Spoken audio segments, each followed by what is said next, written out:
Fala, minha gente, tudo bem? Boa noite a todos os estudantes, colegas e, enfim, professores, todos que estão aqui acompanhando este momento. Estamos no nosso segundo episódio aqui da série da colonização brasileira portuguesa, né? Onde a gente vai tratar um pouquinho desse assunto. No primeiro episódio, a gente se aprofundou bastante na contextualização, né? No que compõe todo esse pontapé inicial que foi a colonização, né? Foi resumido no episódio anterior, onde falamos resumidamente de desde o início do período com a navegação, o descobrimento do Brasil, né? E a formação dele como colônia, né? E a divisão, como é que foi organizado e tudo mais, a gente tratou no episódio anterior. Hoje a gente vai estar, então, dando sequência ao assunto então abordado no nosso episódio número 2, tá certo, gente? Então, meu nome é Cleiton Lunardi, estudante de História do Polo de Palmitos da Uninter, e vamos seguindo, então, de mais história por aqui, tá certo? Vamos imaginar, então, o Brasil, né? O Brasil é um território tão grande que, evidentemente, que é o maior país da América do Sul, em termos territorial e populacional, né? Compreendendo a maior parte, né, do espaço geográfico, né, do, do nosso do nosso América do Sul, né, como havia dito. E na época, não pense que não foi fácil, porque foi difícil, na verdade, né, a manutenção de todo esse espaço, né, do empoderamento dos portugueses sobre ele e também a proteção e o avanço, né, para novas fronteiras por conta do caráter imperial que ainda havia, né? Desde os primórdios, desde o início da colonização, partiu dessa premissa, né? A expansão territorial, né? Então, as dificuldades foram gigantescas por aqui, né? Havíamos com os portugueses entrado em conflitos com espanhóis, principalmente, né? Territórios como Paraguai e Uruguai foram perdidos entre meio a esses conflitos que na época foram gerados por conta né, da expansão territorial. O Brasil teve sucessos com diplomacia, que eram acordos também eh, entre meio às fronteiras, frente aos, aos colegas espanhóis, e também teve grande sucesso em guerra, né? Combatendo as tropas, né, inimigas aí, vindas também do território oeste, né, do sul da América. E de fato isso é motivo de orgulho muito grande, né, para nós brasileiros, né? A diplomacia se orgulha muito disso, né? O que a gente conseguiu conquistar entre meio a esse período. Por causa de Alexandre Gusmão, por causa também do por causa do Barrão do Rio Branco também, cabia na orientação do governo e muitas vezes também em estratégias para defender o, o espaço territorial e a obtenção de todo esse território, ela é fruto de todas essas conquistas, né? Por causa dessas, dos grandes líderes que comandavam essas épocas que, contudo, né, acabou culminando no que a gente hoje conhece, que é o Brasil. E o que forma a nação brasileira, de fato? O que faz com que o brasileiro se conheça como brasileiro, né? O português se reconheça como português, né? Um dos critérios para considerarmos uma nação é o compartilhamento de uma cultura singular, comum, né?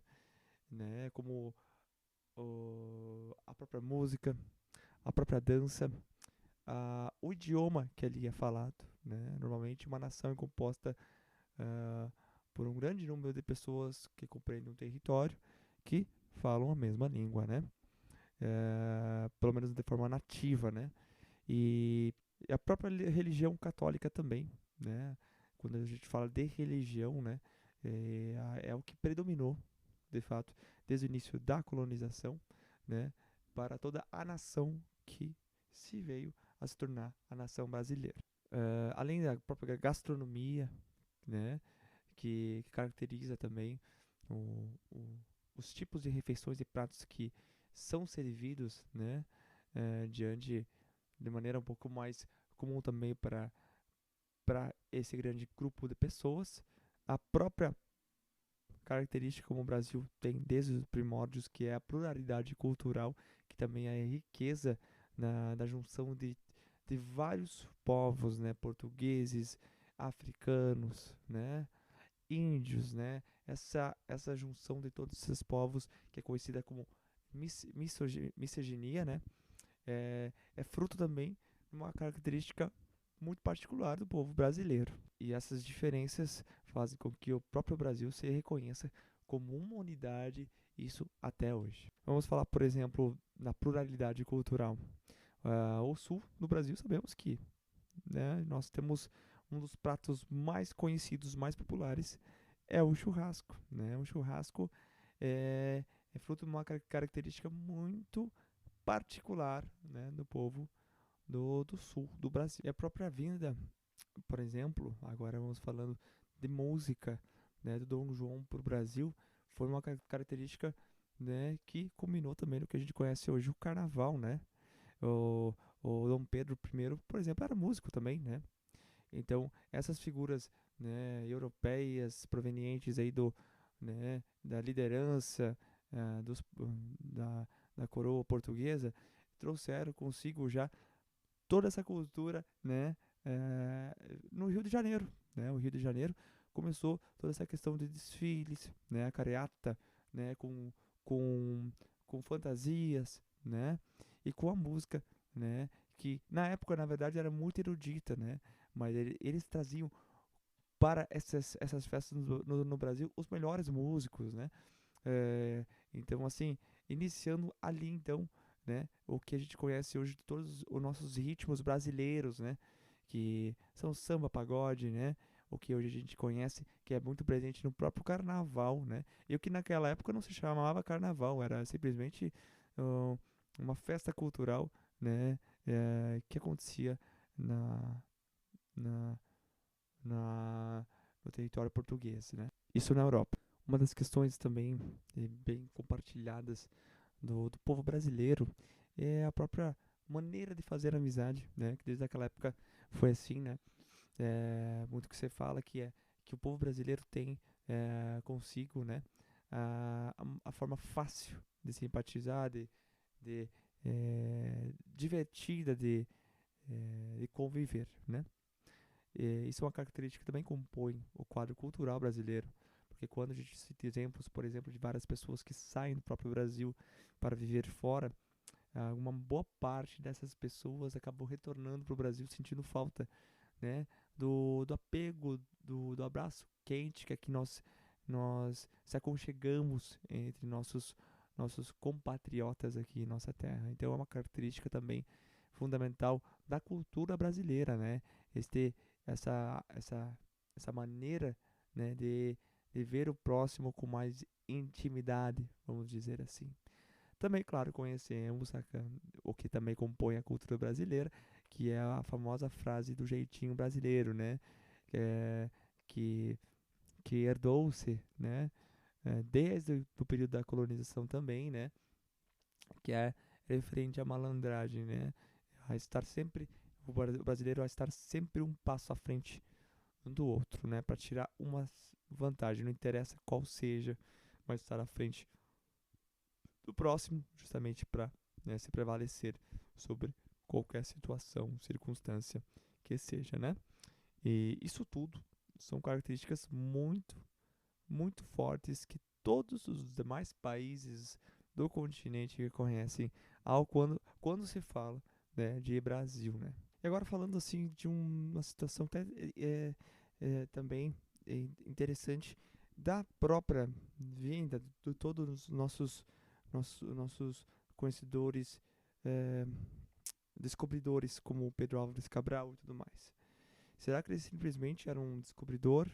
É um cara que queria avançar, liderado pelo, claro, pelo governo português, mas Mas será que ele tinha uma outra motivação adicional em frente a todos os grandes desafios e aventuras que ele se travou para descobrir o Brasil? Isso também foi uma característica forte por marcar quem nós somos aqui. Ele, por si só, ele não foi guiado simplesmente por conta da sua própria vontade, só sua vontade. Ele foi considerado na época e, na verdade, ele foi nomeado como um dos cavaleiros também templários da história, que dividia a Europa antes mesmo do descobrimento do Brasil, né? Porque, para quem não sabe, foi criado uma ordem templária, isso na Europa, né? Com a finalidade de impedir o avanço dos muçulmanos, né? Para os territórios do espaço oriental para o ocidental, né? Essa ordem templária tinha esse objetivo, né? Que proveniente na busca, né? E na defesa das propriedades dos civis que ali estavam, então, né? Antes do avanço dos muçulmanos, prezando, né? A busca da Terra Santa, que era a tal Jerusalém, né? Que era tão famosa na época, que foi um dos grandes motivos pelo surgimento do cristianismo, né? E a Europa estava dividida, de fato, com esses dois lados, né? A parte ocidental e a oriental, né? A oriental vinda pelos muçulmanos que a cada pouco avançava mais para o ocidente. E o ocidente, por sua vez, então, formando a ordem templária, né? Cujo objetivo foi este também em defender espaço territorial do ocidente e tentar buscar a Terra Santa, que é Jerusalém, né? Que fica no Oriente, né? E esses cavaleiros templários que foram nomeados, normalmente eram homens fortes, né, homens valentes, que tinham que se abdicar de várias, várias coisas na sua época em prol do próximo, né? Porque eles lutavam, eles, eles peregrinavam em nome, né, de toda a nação do Ocidente, né? E buscando, né, a sua própria redenção, que assim era dito na época, frente, né, a, a crença religiosa que se baseava eh, essa caminhada, essa peregrinação, né, de defesa de seus bens, os bens do próximo, em rumo também a Jerusalém. Então, essa foi a missão de proteção que a Ordem Templária tinha acima de tudo, né? E contudo, abrindo mão da sua casa, do seu lar, da sua mulher e seus filhos, né? O Cavaleiro Templário deixava à mercê do Estado, né?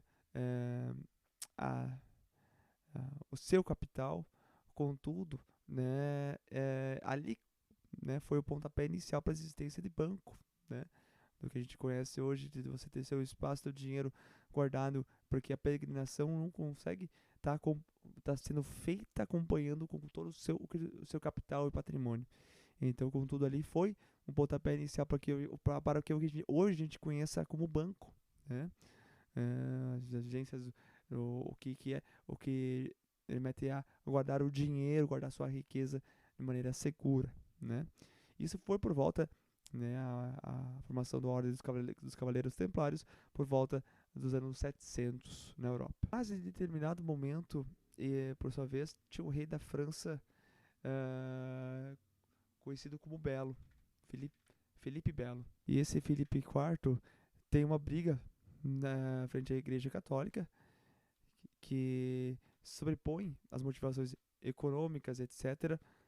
E ele quer avançar nesse território e ele acaba travando um cabo de guerra com os papas, pois existiam vários reinos, esses reinos eram aclamados pelo papa. Então, o que que queria ser aclamado pelo papa na prática? Significa que se tu não aclamava, outros reinos poderiam ter o direito de reivindicar o seu território, né? E você defenda-se se você puder. Esse era o segredo da Idade Média. Porque se você não está legitimado para a Igreja Católica na Europa, né, vai haver menos interesse de ter um aliado para caso alguém venha te reivindicar, você conseguir se defender defender seu território, né?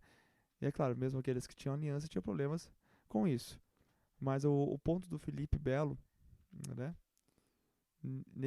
Que é o começo desse cabo de guerra com o Papa, né? Aí começa ali, neste momento, uma historiografia um pouquinho mais confusa, mistura esoterismo, seita secreta, é, mas assim, resumindo, o aqui é que ele consegue através, eu vou tentar fazer palavras mais coloquiais aqui, uma campanha de difamação de depor um papa. Daí ele depõe um papa, depois outro papa, assim sucessivamente, né? Aí consegue então colocar um papa francês lá. E nessa que ele coloca um papa francês lá, ele puxa o papado para dentro da França. E aí cai duas visões, duas interpretações, né? Que é conhecido como o espaço depois de assumir o rei da França, de masmorra ou castelo, né, do Papa. Ficou essa definição dada justamente pela interpretação dos lados paralelos que poderia existir frente a essa visão, né, entre os povos europeus da época. E aí então esse Papa expulsa de vez a Ordem Templária, pois a Ordem Templária tinha emprestado dinheiro indevidamente para o Felipe IV Belo, para guerrear com a Inglaterra. Ou seja, motivações econômicas de guerra e misturou com a economia religiosa, né? Como a igreja considerava muito poder, então é, eles acabam expulsando os cavaleiros templários.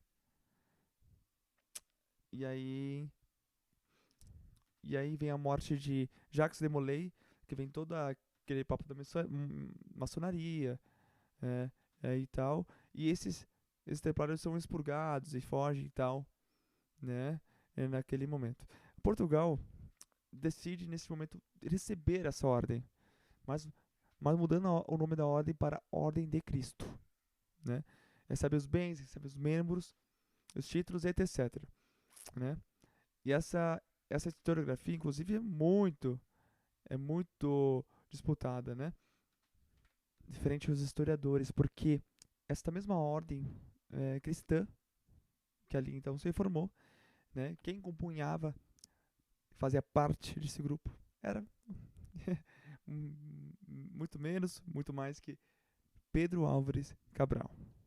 E essa ordem de Cristo faz parte do Portugal. E quem é Portugal neste momento? Né? Faz parte da União Europeia, né? Na disputa de território, né? Que toma uma guerra chamada pelos cristãos de reconquista, né? Empurra consequentemente de volta os muçulmanos para o Oriente Médio e reconquista a Europa. E aí vem a situação. Até que não tenha mais território a conquistar e só restava o mar, né?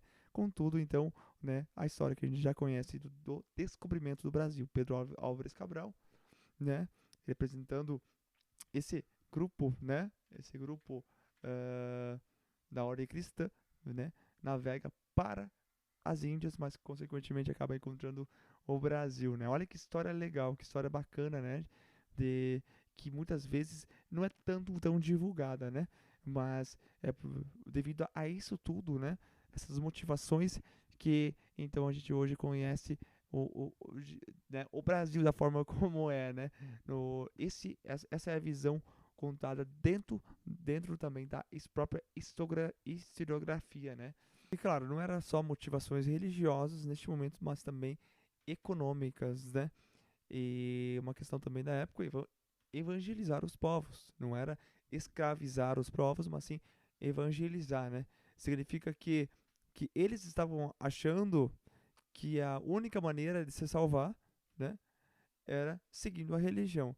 Então, quando que ele encontra outras pessoas fora daquela religião, ele pensa, o que que é pensado?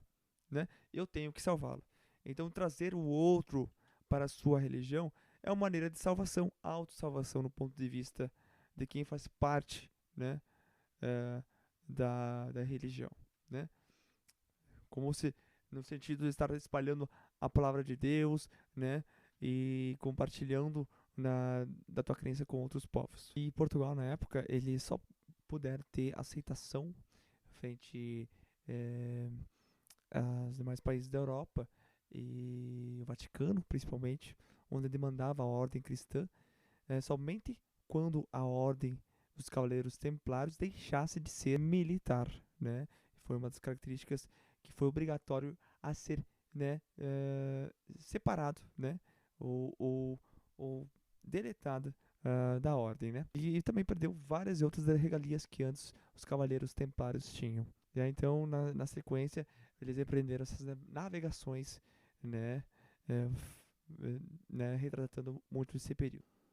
Então eu gostaria que a gente fizesse uma reflexão a respeito desse tema, da, da vinda, né, dessa forma como que, né, nós conseguimos então, né, ter o acesso né, dos colonizadores portugueses aqui no território brasileiro e da maneira como ele se desbravou, né, frente à, à, à expansão territorial, né, à defesa, à manutenção do espaço de poder, né, e, e perceber, vão analisar e perceber, né, como isso tudo, né, culminou no que hoje é o Brasil, né. Então eu citei agora alguns exemplos, né, a gente pode estar agora recorrendo também às fontes diversas que a gente pode encontrar no Google Acadêmico, no portal da CAPES. Então, a partir dali, a gente pode ter algum, um, uma referência para poder estar pesquisando mais sobre o assunto, beleza? Fica então apenas um exercício para reflexão que eu deixo aqui para vocês. E vamos concluindo então o episódio de hoje, né? O segundo episódio da série da colonização brasileira portuguesa de Portugal. Beleza, minha gente? Muito obrigado pela audiência, por estarem aqui acompanhando no canal o nosso podcast, né? Que, que é dado em virtude de uma tarefa aí para a conclusão do estágio, né? Que estou cursando aqui na Uninter, né? Então, espero que curtam, gostem, né? Comentem abaixo, curtam se quiserem. Se tiverem dúvidas, mandem aí. Estarei disponibilizando meu tempo também aqui para estar atendendo as perguntas e dúvidas e estarei respondendo também abaixo nos comentários, tá certo? Gente, grande abraço a todos, né? E até a próxima semana. Tchau, tchau e boa noite a todos.